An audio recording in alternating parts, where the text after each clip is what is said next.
নমস্কার বন্ধুরা, আমি দীপ আর তোমরা শুনছো ভূতবং, ভূতের রাজ্যে সকলকে স্বাগত। বন্ধুরা, তোমরা আজকে হালিশহর শ্মশান ঘাটের একটা ভৌতিক ঘটনা শুনতে চলেছ। ঘটনাটি খুব হারিম করা ঘটনা। ঘটনাটি একটা ক্লাস 9-এর মেয়ের সাথে ঘটে। ঘটনাটি আমাকে শেয়ার করেছে আমার ফেসবুকের ফ্রেন্ড দিয়া ঘোষ। দিয়ার পাঠানো ঘটনাটি শোনার আগে বন্ধুরা, তোমরা যারা এখনো পর্যন্ত ভূতবং চ্যানেলটিকে সাবস্ক্রাইব করোনি তারা এবার সাবস্ক্রাইব করে দাও, আর পাশে থাকা বেল আইকনটিও ক্লিক করে রেখো, যাতে ভূতবংয়ের ঘটনা আসা মাত্রই তোমাদের কাছে নোটিফিকেশন পৌঁছে যায়। আর বন্ধুরা, আরও একটা বিশেষ ঘোষণা, সেটা হচ্ছে যে আগামী সপ্তাহে দুর্গাপুজো, তাই দুর্গাপুজোর উইকটাতে ভূতবংয়ের ঘটনা আসবে না। আমিও বিজি থাকবো, তোমরাও বিজি থাকবা, সময় হবে না ঘটনা শোনার। তো তার জন্য কি করেছি, পুজোর পর একটা স্পেশাল এপিসোডের আয়োজন করেছি। সেটা কোন দিন আসবে সেটা আমি পোস্টে জানিয়ে দেবো, তো তোমরা অবশ্যই ফলো করো। তাহলে বন্ধুরা, এবার রেডি হয়ে যাও, কানে হেডফোন গুঁজে নাও, চলো আজকের ঘটনাটি শোনা যাক। হ্যালো, আমি দিয়া ঘোষ হালিশহর থেকে বলছি। আজ আমি যেই ঘটনাটি শেয়ার করব সেটি রিসেন্টলি একটা ঘটে যাওয়া ঘটনা। ঘটনাটি এই বছরেরই আগস্ট মাসের। ঘটনাটি ঘটে আমার পাশের বাড়ির একটা বোনের সাথে। বোন ক্লাস 9-এ পড়ে। ও হালিশহরেরই এক জায়গায় টিউশন পড়তে যায়। ওর মা প্রতিদিন ওকে পড়তে দিয়ে আসে আর নিয়ে আসে। ওর পড়া ছুটি হয় সন্ধ্যে 7টা নাগাদ। যেদিন ওর সাথে ঘটনাটি ঘটে সেদিন ওর টিউশন ব্যাচ 15 থেকে 20 মিনিট আগে ছুটি হয়ে যায়। ওর মাও তখনও ওর ব্যাচে পৌঁছায়নি। ও কি করে, ও চিন্তা করে যে মা তো মেন রাস্তা দিয়ে আসবে, তো আমিও হেঁটে যেতে থাকি, মার সাথে দেখা হয়ে যাবে। যেই ভাবনা সেই কাজ, ও মেন রাস্তা ধরে হাঁটা শুরু করে একা একা। হালিশহরের শ্মশানটা ওই মেন রাস্তার পাশেই পড়ে। ও যখন ওই জায়গা দিয়ে যাচ্ছিল, ও লরি থেকে ডেড বডি নামাতে দেখে। ওর একটু ভয় ভয়ও হয়। ও তারপর ওই রাস্তা পেরিয়ে চলে যায়। 5 মিনিটের মতো হাঁটার পর ও দেখে ওর মাও আসছে, তো ওর মার সাথে দেখা হয়ে যায় মেন রাস্তার মধ্যে। ওর মা স্কুটি নিয়ে যায়, ও স্কুটিতে বসে। ওর মা আস্তে আস্তেই স্কুটিটা চালাচ্ছিল। হঠাৎ ও ওর মার গায়ে এগিয়ে যায়। বাম্পার এলে ব্রেক মারলে যেমন ছিটকে যায় বা এগিয়ে সামনে চলে যায়, ঠিক তেমন। কিন্তু ওদের গাড়ির সামনে কোনো বাম্পার পড়েনি বা ওর মা কোনো ব্রেক চেপেনি, তাও ও ওরকম সামনে এগিয়ে যায়। ওর মা বলে, কিরে এইভাবে এগিয়ে এলি?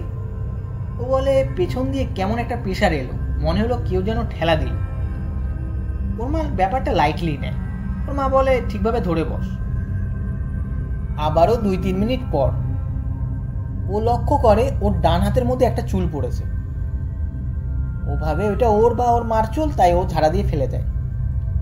চোখের পলক সরাতে না সরাতে ও দেখে আবারও সেম জায়গায় চুল। ও এবার রেগে ওর মাকে বলে, কি গো, ঠিক করে চুল বাঁধোনি, চুল আসছে আমার হাতে। ওর মা বলে, কই, আমার চুল তো ঠিকভাবে বাঁধা আছে, খোপা করা আছে, তুই নিজেই চুল ছেড়ে রেখেছিস, তো নিজের চুলই তোর হাতে পড়ছে। ও তারপর কি করে, ওর চুলটা ছাড়া ছিল, তো ওর ডান কাঁধের দিকে চুলটা সরিয়ে নেয়।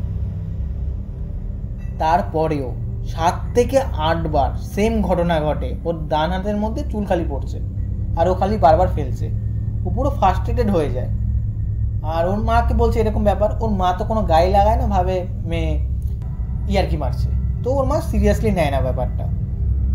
এবার কি হয়, যখন ওর মাও আমাদের পাড়ায় ঢোকে, মানে ওদের পাড়ায়, মানে আমাদের পাড়া তো সেমই, ঢোকে, তখন পাড়ার কুকুরগুলো না দেখে ওদেরকে চেল্লানো শুরু করে দেয়।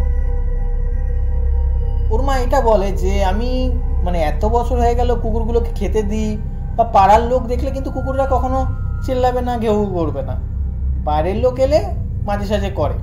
আর এমন না যে মাঝরাত হয়ে গেছে, অনেক রাত হয়ে গেছে তার জন্য ওরকম করছে কুকুরগুলো।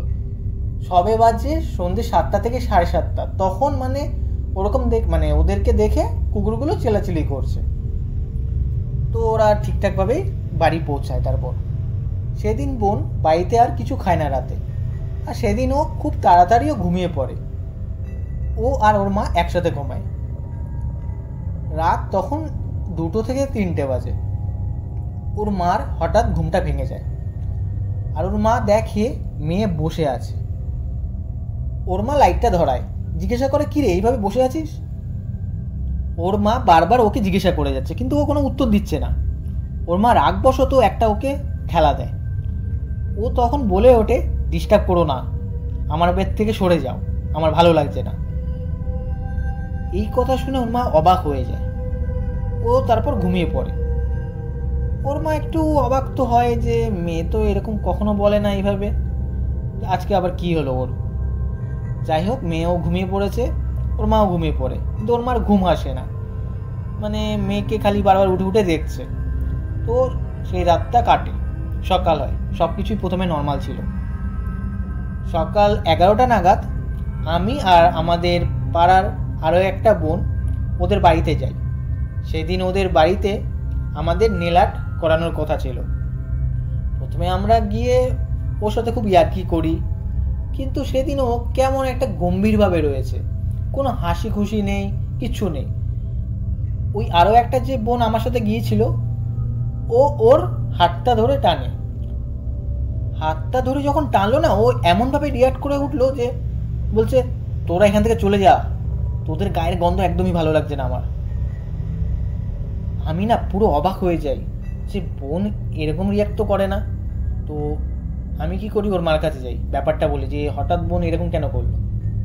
তখন ওর মা বলে, আরে কালকে পড়ে আসার পর থেকে না ও কেমন একটা রিয়াক্ট করছে, রাতে এরকম ঘুম থেকে উঠে গেছে, সন্দেহ হয় যে স্বাভাবিক কিছু না, কিছু একটা ঘটেছে। ওর বাবাও সামনে ছিল। ও তারপর দুপুরবেলারও কোনো খাবার খাচ্ছে না, বলছে আমার পেট ভরা। ওর বাবা ওকে বকা দেয়। ও কি করে, ওর বাবাকে একটা খুব বাজে গালাগালি দিয়ে ওঠে। ওই মেয়ে কখনো কোনো গালাগালি দেয়নি, মানে এত ভালো ব্যবহার, মানে বলার মতো না, কিন্তু হঠাৎ এমন গালাগালি দেয়, আমরা সবাই অবাক হয়ে যাই, ওর বাবা মা সবাই অবাক হয়ে যায়। ওর বাবা মা এবার পুরো কনফার্ম হয়ে যায় যে মেয়ের ওপর কিছু ভর করেছে। পাড়ার সবাইকে তারপর জানানো হয়। আমাদের পাড়ার এক কাকু আছে, সে একজন ওজাকে সেদিনই ডেকে নিয়ে আসে, সেদিন সন্ধেবেলায়। সেখানে যখন ওকে ঝালাচ্ছিল ওজা, আমরা কোনো মেয়ে ওই জায়গায় ছিলাম না, আমার বাবা সেখানে উপস্থিত ছিল। আমার বাবার মুখে শুনি ওকে অনেক কটা কঞ্চির বাড়ি মারা হয়। তারপরও মানে ওই জিনিসটা ও শরীর সারে। আর ওজা জিজ্ঞেস করেছিল যে ওকে কোথা থেকে ধরেছে সেই জিনিসটাকে। তখন সেই জিনিসটা তো ওর ভেতরেই ছিল, ওই নিজেই বলছিল জিনিসগুলো, আর নর্মাল নিজের ভয়েসেই বলছিল, কোনো অন্য অড ভয়েসে না। সে বলে হালিশহর শ্মশানের ওইখান থেকেই ওকে ধরেছে। তো এই ছিল ঘটনা। ওর সুস্থ হতে হতে মোটামুটি 1 সপ্তাহ লেগেছিল ফুল। প্রথমে একটু গম্ভীর, একটু শরীর খারাপ ছিল, দুর্বল ছিল, হয়ে গেছিল। তারপর আস্তে আস্তে ঠিক হয়। এখন ও পুরো ঠিক আছে, স্কুল যায়, পড়তে যায়, সব নর্মাল, আমাদের সাথে কথা গল্প যেমন আগের ছিল ওরকম হয়ে গেছে। তো দীপ, এই ছিল ঘটনা। ঘটনাটা যদি ভূতবাঙে পড়ে শোনাও তাহলে খুব খুশি হব। তাহলে বন্ধুরা, আজকের এই ঘটনাটা কেমন লাগলো কমেন্ট করে জানিও, আর লাইক করে দিও। আর বন্ধুরা, তোমরাও যদি ভূতবঙ্গে ঘটনা পাঠাতে চাও তাহলে তোমরা আমাদের ইমেল আইডি bhutbongofficial@gmail.com-এ তোমাদের ঘটনা পাঠিয়ে দিও। তোমাদের ঘটনা হলেও হবে, বা তোমাদের ফ্যামিলি মেম্বার বা ফ্রেন্ড যাদের সাথে ঘটে গেছে ঘটনাটা, তোমরা সেই ঘটনাও শেয়ার করতে পারো। তো অবশ্যই শেয়ার করো। তাহলে বন্ধুরা, আজকের জন্য এইটুকুই। Tata, by.